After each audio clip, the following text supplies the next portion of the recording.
Et dit, nous allons faire une grande campagne d'évangélisation. Mais ils savaient que sa campagne d'évangélisation, c'était Dieu. Alléluia. Ils pouvaient profiter de cet argent, de faire quelque chose. Mais il ne l'a pas fait. Autrement dit, frère Branham, en fait, ne prenait pas des excédents. Il dit que lui, sa dîme, il paye 90%. Moi j'ai la citation. Il ne paye pas 10% de la dîme de dîme. Mais s'il a 10 000, il paye 9 000 de dîme. Frère a pratiqué ça. J'ai notre plan. Et il dit que quand Dieu me bénit dans la semaine, tout ce que Dieu m'a donné, quand je commence le lundi, mardi, si je n'arrive pas à finir cet argent-là, quand j'arrive samedi, il dit tout l'argent-là, il va donner aux orphelins, aux pauvres. Parce qu'il ne veut pas se retrouver un autre lundi avec cet argent. Qui fait ça? Parce que nous sommes. Mais rien que par les talents de monsieur, de l'argent, tout le monde, pasteur Blaise. Amen. Alléluia. Mais ça, c'est le chemin de la perfection. Le chemin c'est le modèle. L'exemple. Dieu. Alléluia. Il a fait beaucoup de sacrifices. Et il priait. Quand tu vois que quelqu'un est malade, l'hiver est venu. Un jour, frère Branham, portez le contact. Un jour, frère Branham a prié. Il a retiré son contact. Il a montré ses genoux. Des blessures. Il dit que le caractère d'un fils de Dieu est taillé par ce temps de Dieu par terre. Non de ses genoux par terre. Il dit tout genou doit fléchir. Mais avant que mon à la base du jugement, si je sais que j'ai péché, je ne veux pas que mes péchés je veux les éliminer. Et fléchir mes genoux. Alléluia. C'est ça. Que Dieu nous aide. Et notre spiritualité. Quand il a tiré les genoux, il a vu les genoux de frère des blessures et les genoux chauds. Noir. Les genoux du prophète. Dans le genou à force de prier, il priait. Toi et moi, le genou, sans chaud, aucune écriture. Mais lui, quelqu'un qui est malade, il fléchit ses genoux. Quelqu'un pour l'emmener à Christ, il fléchit ses genoux. Il a dit, je voulais gagner des âmes. J'en ai gagné seulement 1 million. Mais je crois que la prière du prophète est bien. Alléluia. Bien sûr. Il a gagné plus que 1 million. Frère Branham a fait une déclaration. John Coleman a fait une déclaration. Est venu. Frère Branham.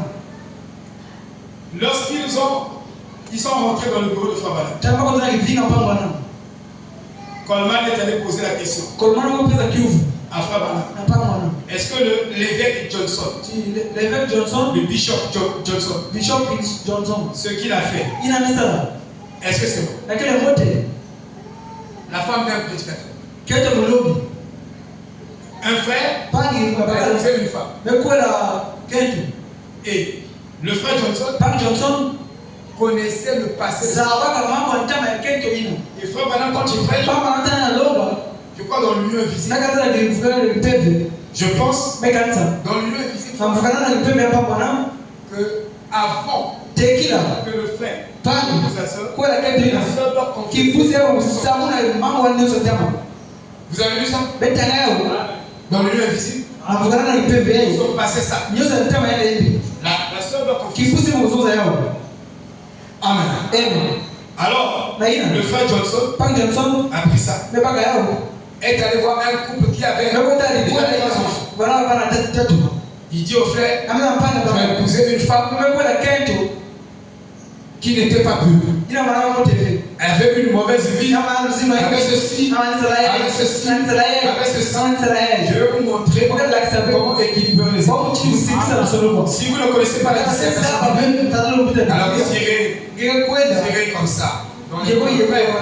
Ça sera très difficile. Et vous allez affermir personne. Vous voyez? C'est les situations que nous avons citées.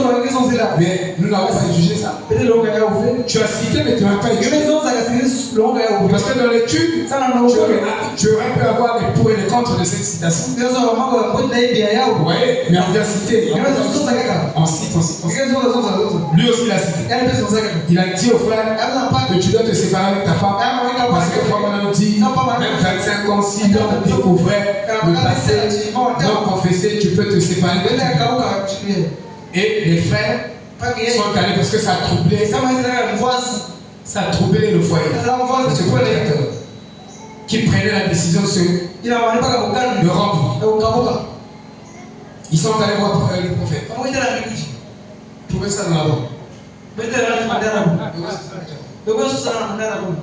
Il y en a 15 ans. 50 ans. Amen. Vous voyez? C'est pourquoi nous ne croyons pas au bon seulement. Bon, le plus, les ministères de. Alors, on a posé la question à Fabana.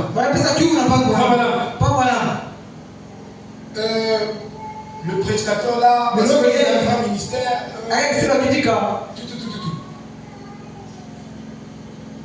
Frère Madame a dit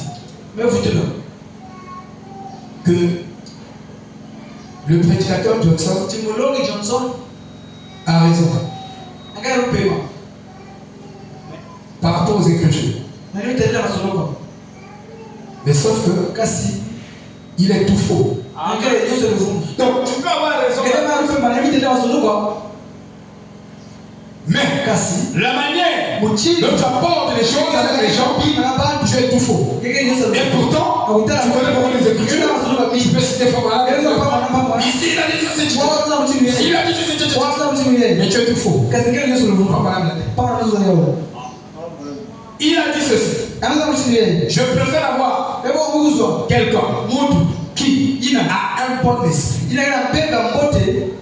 mais il a une fausse doctrine, que d'avoir quelqu'un qui a une bonne doctrine, mais qui a un faux esprit. Frère Madame avait la manière de parler. Si vous n'étudiez pas sa pensée, chamboulé. Je dis à vous chamboulé. Donc ce qu'il a dit, il était clair. Il dit ce qu'il a dit c'est la vérité. Mais lui, il est tout faux. Donc montre que la chose a été. 21 maisons bien.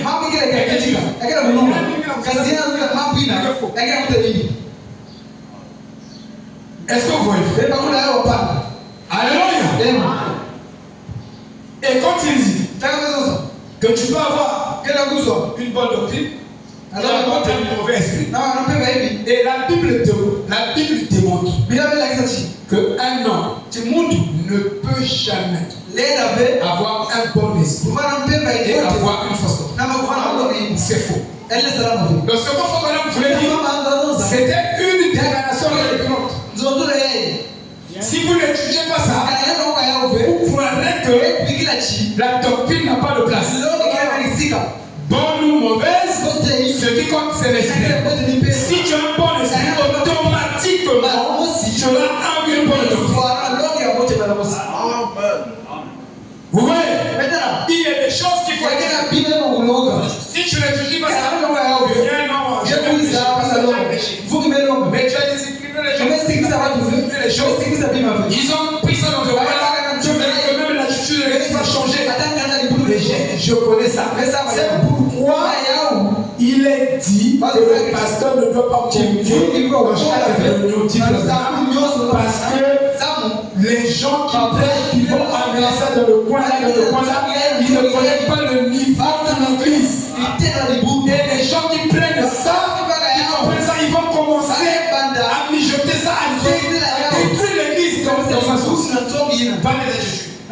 C'est pourquoi on ne tient pas une bonne attitude. Si on prêche la même façon, c'est la même année, avec le même esprit. L'esprit qui était dans Moïse, Dieu n'est pas allé ailleurs. Il a pris le même Moïse sur Moïse. Afin que les hommes ne soient pas de paix. Mais tu verras que l'esprit il prophétisait de la même façon. Il n'y avait pas de contre-esprit. Au danger de cet esprit, ton Saint-Esprit contre-dit. Entre vous-même, vous vous contredisez. C'est là prêche comme ça, l'autre vient, il prêche comme ça. Vous n'êtes pas encore mûrs. Comment laisser cette église? Il y a des gens qui se contredisent.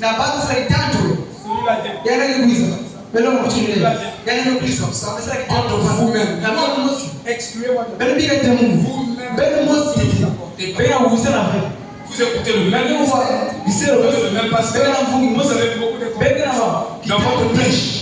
Moi j'écoute, je sais que vous comprenez. Ceux qui sont spirituels, qui sont vigilants, qui sont serrés, mais qu'on sent que vous êtes dans votre prêche. Comment l'église va avancer? Il faut l'ordre. Ça je veux dire. Arrêtez. Et le même. Parce que le même Saint-Esprit travaille si ce n'est pas ça, il n'y aura pas de l'harmonie d'esprit. Et cette église-là, on a des difficultés pour sa croissance. Vous voyez mon frère? Que Dieu nous aide. Si vous le connaissez, vraiment, vous ne le trouverez jamais dans une mauvaise attitude envers qui que ce soit. Vous savez, il serait très très particulier de trouver une personne qui a un degré quelconque enclin à soulever un clochard, un livre inutile, un homme inutile de la société, a mis comme l'essence spirituelle. Bien sûr. Vous voyez, on prend soin de lui. Sera sensible à soulever un clochard, un courant de jupon, parce que c'est un homme. Et trouver, tu as une écriture, tu sais que la personne a vie, ton père a cette écriture, et tu viens, tu prends cette écriture, tu rabaisses la personne, ça montre ton degré de spiritualité. Tu n'as encore pas. Amen. Rabaisser une femme qui pose un petit problème, mais elle n'est pas à moitié aussi désastreuse que ce mari, que celui-là qui manipule des citations pour condamner les autres. Donc, nous continuons à regarder cette question. Frère Branham n'a pas dit que je préférerais avoir le bon esprit et la mauvaise doctrine. C'est la divinité esprit. Il dit, je préfère un homme qui a une fausse doctrine et un bon esprit. Mais si je prends ça comme ça, je n'ai pas au milieu de la route. Ce n'est pas ce qu'il voulait dire. Il faut disserter ces choses. Donc il y a des écritures, vous êtes obligé de faire la dissertation. Si vous n'avez pas l'équilibre, et les gens seront délaissés dans leur vie. Alléluia. C'est ça. Je préfère avoir un cœur et à enseigner. Comme nous le faisons, avec chaque chose qui est portée à notre attention, afin que nous puissions avoir la bonne parole et les bonnes compréhension de la parole, si vous avez une bonne compréhension de la parole, vous aurez de bonnes attitudes. Cette église n'a pas de bonnes attitudes parce que cette église n'a pas de bonne compréhension de la parole. Parce que c'est la compréhension qui produit la vie. Mieux vous connaissez Dieu, mieux vous comprenez la parole, mieux vous êtes en bonne santé. Tu ne peux pas comprendre mieux la parole et ne pas faire les exploits. Non. Parce que aujourd'hui, si je vous donne des informations sur quelque chose, vous êtes dans la confusion. Amen. Vous ne saurez pas quoi vous cherchez. Mais si c'est précis, vous saurez ce que vous devez chercher. Vous voyez, c'est très sérieux. Et les bonnes attitudes et les bons chrétiens. Parce que si vous n'avez pas les bonnes attitudes, vous n'êtes pas des bons chrétiens. Vous voyez, vous n'êtes pas des bons chrétiens. Parce qu'ils sont les deux. Bons chrétiens et bonnes attitudes sont inséparables. Amen. Je ne peux pas me tenir ici. On veut que le ministère et dire que je prêche. Je me tiens ici. Oui. Vous êtes comme ça. Priez. Tu ne prêches pas. Dis calme. Je vous ai dit, la parole de Dieu. C'est pas comme ça. Frère Branham a dit catégoriquement. Si vous utilisez la parole comme un jeu, vous êtes un hypocrite. C'est-à-dire, ici, vous avez la nourriture. Vous avez la chicotte. Vous appelez. Vous lui dites. Pendant qu'il mange, c'est ce que nous faisons. Allez trouver ça dans la Bible. Vraiment. Maintenant, j'ai été coupable. Celui qui est coupable. Moi. Surtout moi. J'ai mis la porte de cette attitude. Mange. Voilà, tu manges. Mange. Ça, c'est une mauvaise attitude. Tu ne prêches pas Dieu. Alléluia. Amen. Tu prêches ta colère. Tu prêches ton fond. Tu prêches ta revanche. Qui peut dire Amen? Dites Amen. Dites tu crois Amen. Comme ça va chasser les démons. Alléluia. Amen. Ils vont pas résister. Ils vont me quitter. Alléluia. Amen. J'ai besoin de libre. Alléluia. Mais ne me gênez pas en tant que ministre. Donc vous aussi, nous pouvons nous salut à Mambo. Amen. Sinon c'est Dieu qui va s'occuper de vous. Qui peut dire Amen. C'est la vérité. Je ne veux pas dire qu'on va claquer ici à gauche, à droite. Non. Un autre exemple. Un jour, Frère Branham arrive dans une église. Et cela a à voir avec la réunion de Lima de 1957. C'était 1957. Frère Branham était là. Et nous avons pris un petit déjeuner à Clémence. Bill et Marie savaient où cela, savent là où ça se trouve. Près de l'Alan. Mémorial, éditorial. Il dit c'est un pouvoir. Et après le petit déjeuner, lis. Je dois m'excuser auprès de gens. Et auprès de toi. Frère Branham, je dois m'excuser auprès de toi et auprès des gens. Il doit aller demander pardon. Je dis, qu'est-ce que tu veux dire? Il fait qu'est-ce que tu veux dire? Il dit, il y avait une dame assise dans la réunion. Elle était assez grosse. Et elle avait les cheveux courts. Et c'était blanc. Elle n'en avait pas beaucoup non plus. Et elle avait cette teinte bleue qui la faisait ressembler à une épaule de Pâques.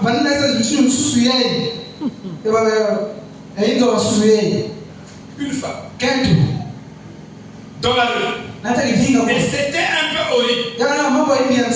C'est le moins qu'on puisse dire.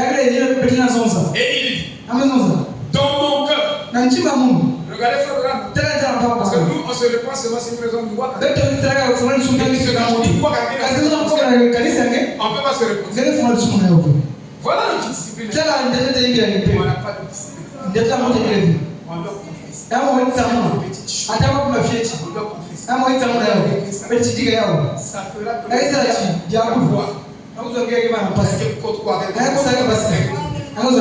Amen. En tant que chrétien, il dit, dans mon cœur, va y parler. Je la condamnais. Condamner la femme. Quand la voix de Dieu a dit, tu as tort. Elle est la personne la plus spirituelle assise dans ce bâtiment. Où sont les légistes? Où sont les gens qui t'accusent? Oh,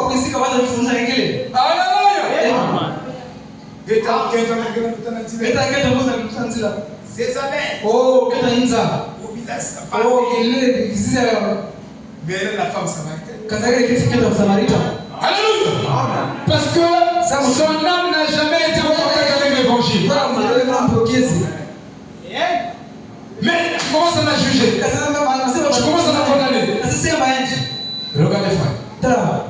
Si une personne a déjà écouté 300, 400, tu peux dire quelque chose. Mais elle n'a pas encore écouté. Une fois, 2 fois, 3 fois. Tu n'as pas vu la réaction. Après action. Calme-toi. Ne juge pas plus.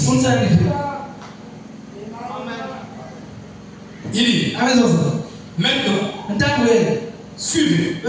Je dois. Il dit, maintenant, s'il vous plaît. Regarde, les hommes sont abattus. Il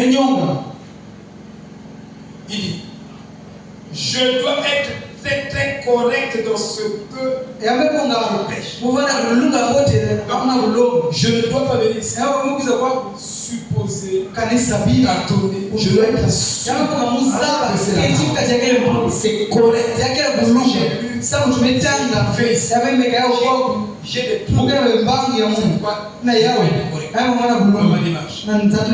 les gens jugent sur les apparences. Tous nous péchons parce que nous jugeons sur les apparences. Certains prédicateurs appellent les femmes des Jézabel. Et ils n'ont pas le droit de les appeler ainsi. À moins que vous ayez l'autorité de la parole de Dieu et que vous connaissez leur vie. Cette femme était une belle femme. Elle n'a jamais été sous l'évangile. Il a vraiment été donné par le Saint-Esprit. Elle était une victime. Cette femme, il y a des femmes dans la rue qui sont des victimes. Ils sont victimes, pourquoi? Parce que celui qui est en chair à l'autel ne les a pas enseigné. C'est la faiblesse de la chair. Alléluia. Ils ont été enseignés de manière catastrophique. Voyez, ils sont victimes. Comme beaucoup d'entre vous, les femmes d'aujourd'hui étaient des victimes. Et les hommes ont été victimes d'une organisation et d'une falsification de l'écriture nani tanda kufundisha par une force satanique. kanuleta satani. Shalom. Ngoja nizungumze. Shalom, shalom.